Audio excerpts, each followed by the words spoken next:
வணக்கம், நலமா இருக்கீங்களா? நான் லக்ஷ்மிபா. இது கிரீன்ஸ் கவுன்சிலிங். நம்மளை சுற்றி சுற்றி எத்தனையோ நல்ல விஷயங்கள் இருந்தாலும், நல்ல மனிதர்கள் இருந்தாலும், நம்மளோட வலிகளையும் காயங்களையும் இது இல்லை அது இல்லைன்னு பிரச்சனைகளையும் ஏன் நம்ம யோசிச்சுட்டே இருக்கோம் எப்போதும்? நம்மளால் ஏன் முழுசாக சில விஷயங்களை அனுபவிக்க முடியல? அதையும் இன்னைக்கு பார்க்க போகிறோம். எப்படி அனுபவிக்கலாங்கிறதையும் நம்ம பார்க்க போகிறோம். சும்மா இதெல்லாம் பண்ணுங்க அதெல்லாம் பண்ணுங்க அப்படின்னு இல்லை. இது நியூரோ சயின்ஸ் அப்படிங்கிற ஒரு விஷயம். நரம்பியல் நியூரோ சயின்டிஸ்ட் நிறைய விஷயங்களை ஆராய்ச்சி பண்ணி எப்படி மூளை நம்ம செய்யக்கூடிய செயல்களை, உணர்ச்சிகளை, எண்ணங்களெல்லாம் பாதிக்குது அப்படின்னு கண்டுபிடிச்சிருக்காங்க. அது மட்டும் இல்லை, அதை ட்ரெயின் பண்ண முடியும். எப்படி ட்ரெயின் பண்ணலாம் அப்படின்னு சில விஷயங்களை ப்ரூவ் பண்ணியிருக்காங்க. மிகவும் சுலபமான எளிதான 3 பழக்கங்களை ரொம்ப டிசிப்ளின்டாக நம்ம ஃபாலோ பண்ணிட்டு வந்தோம் அப்படின்னா நம்மளால் இதை பண்ண முடியும். அதுக்கு முன்னாடி இந்த ஒரு விஷயத்தை தெரிஞ்சுக்கோங்க.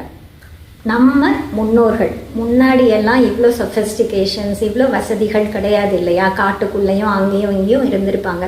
அப்போது எந்த நேரத்துலையும் ஏதோ ஒரு மிருகமோ இல்லை இன்னொரு ட்ரைபில் உள்ள ஆளோ அட்டாக் பண்ணலாம். பிரச்சனைகள், ஆபத்து அப்படிங்கிறது நேச்சர் மூலமாக எப்படினாலும் வரலாம். அப்படிங்கும் பொழுது அவங்களுடைய மூளை எப்படி ட்ரெயின் ஆகிருக்கு அப்படின்னா, ஆபத்து வந்தால் நான் எப்படி என்னை தயார் பண்ணிக்கணும், அப்போ ஆபத்து எங்கே இருக்குது அப்படின்னு பார்த்து பழக்கப்பட்டிருக்கு. இத்தனாயிரம் வருஷமாக அந்த மாதிரியான ஒரு பழக்கம் அவங்களுக்கு உதவியாகவும் இருந்திருக்கு.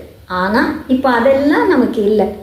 மிருகம் அட்டாக் பண்ணுமா, இல்லை யாராவது அட்டாக் பண்ணிட போகிறாங்களா அப்படிங்கிறதுலாம் நிறையா இல்லை. ஆனாலும் சுற்றி சுற்றி நிறையா ஸ்ட்ரெஸ் இருக்குது.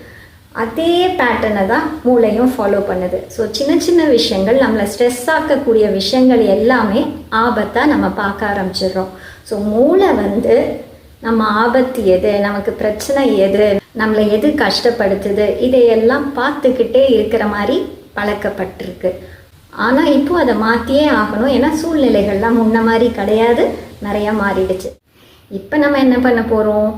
அந்த பாதை எது ஆபத்து இதெல்லாம் ஆபத்துன்னு நமக்கு பார்த்துக்கிட்டே இருக்கிற மூளை ட்ரெயினாக இருக்குது இல்லையா? இப்போது வேறு ஒரு பாதைக்கு நம்ம மாற போகிறோம். வழக்கமாக அந்த பிஸி ரோடில் போயிட்டு இருந்த நம்ம திடீர்னு ஒரு பைபாஸ்னு ஊருக்கு வந்துருச்சு அப்படின்னா ஊருக்குள்ளே போகாமல் இதில் போயிடலாம் ஈஸியாக அப்படின்னு பண்ணுறோம் இல்லையா? அதே மாதிரி தான்.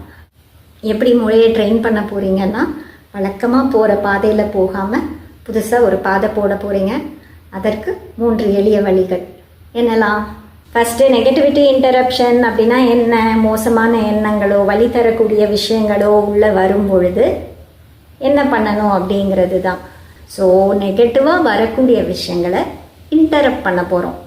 எப்படி? ஃபஸ்ட்டு மனசுக்குள்ளே ஸ்டாப் அப்படின்னு சொல்லலாம்.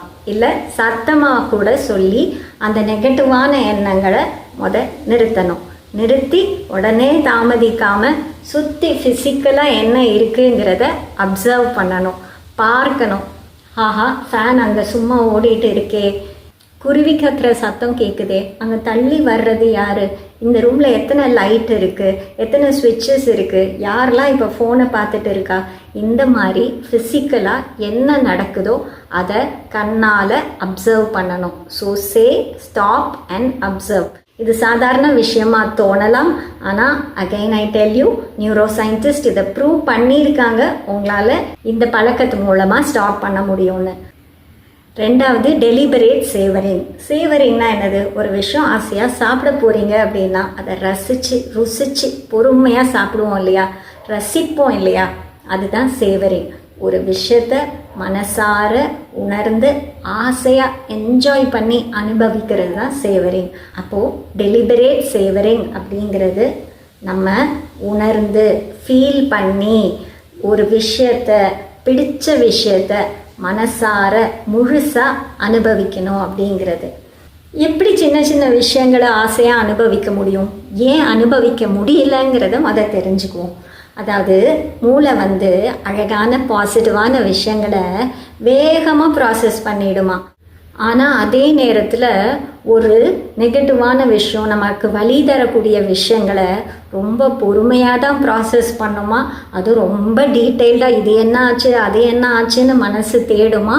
அது போய் லாங் டேர்ம் மெமரியில், அதாவது நம்மளோட நினைவுகளில் போய் உட்காந்துக்குமா. ஸோ பாசிட்டிவான விஷயங்களை பிரெயின் எப்படி ப்ராசஸ் பண்ணுது, வேகமாக பண்ணிடுது.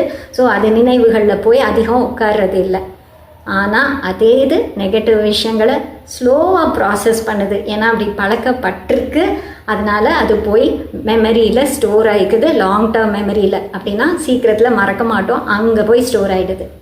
அதை எப்படி ஈஸியாக எக்ஸ்பிளைன் பண்ணுறாங்க அப்படின்னா, நெகட்டிவான விஷயம் அந்த வெல்க்ரோலாம் ஒட்டிக்கும் தெரியுமா, சபக்குன்னு போய் அந்த மாதிரி ஒட்டிக்குமா. ஆனால் பாசிட்டிவான விஷயங்கள் நான்ஸ்டிக் பேன் மாதிரி ஒட்டாமல் டக்குன்னு கடந்து போயிடுமா. ஃபஸ்ட் பாயிண்ட்டு அப்சர்வ் சொன்னேன் இல்லையா, இந்த பாயிண்ட் ஃபீல் பண்ணுங்க.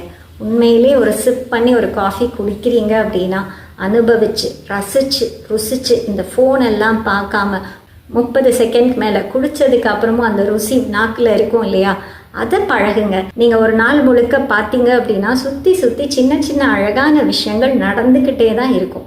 ஸோ அதை மனதார 30 செகண்டுக்கு மேலே அனுபவிக்க பழகுங்க. கண்டிப்பாக டிஃப்ரென்ஸ் வரும். ஸோ அதுதான் டெலிபரேட் சேவரிங்.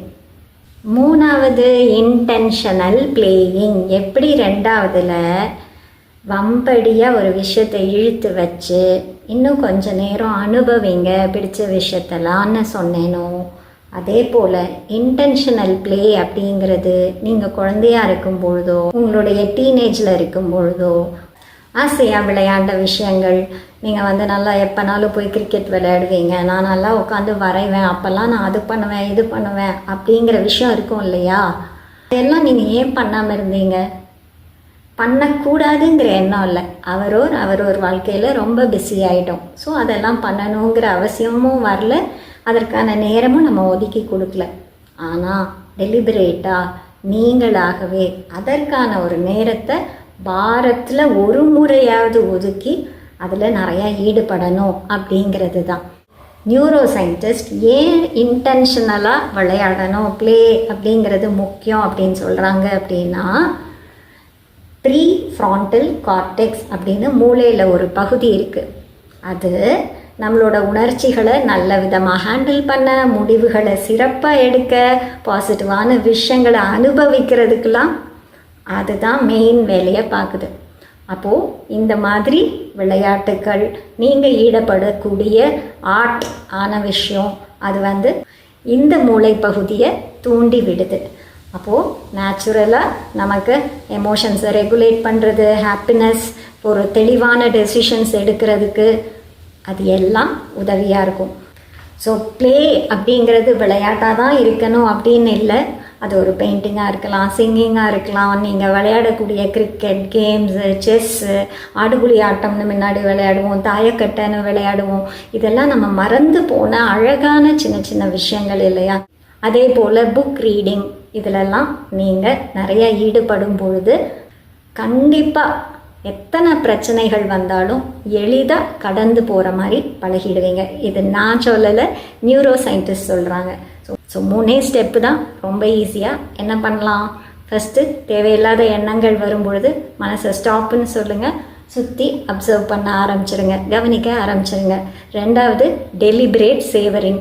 சின்ன சின்ன அழகான தருணங்கள் நடக்கும் பொழுது அதை முழுசாக அனுபவிங்க, டக்குன்னு கடந்து போக விட்டுடாதீங்க. அதை மனசில் ரெக்கார்ட் பண்ணுங்க, ஆஹா சூப்பரில் அப்படின்னு. அதை பற்றி நைட்டு யோசிச்சுட்டு படுக்கிறதும் இன்னும் நல்லது. மூணாவது இன்டென்ஷனல் பிளேயிங். நீங்கள் சிறு வயதுலேயோ இல்லை பருவ வயதுலேயோ ஆசையாக ஈடுபட்ட சில விஷயங்களை வாரத்துக்கு ஒரு முறையாவது அதில் ஈடுபடுங்க. அவ்வளோதான், அவ்வளோவே தான்.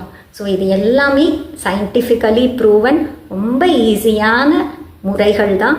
ஆனால் டிசிப்ளின்டாக நம்ம ஃபாலோ பண்ண ஆரம்பித்தோன்னா நம்ம வாழ்க்கை உண்மையிலேயே எல்லா பிரச்சனைகளையும் மீறி சமாளிக்கிற அளவும் ஆகும், மகிழ்ச்சியாகவும் இருக்கும். Thank you. Like, share and subscribe. Tata.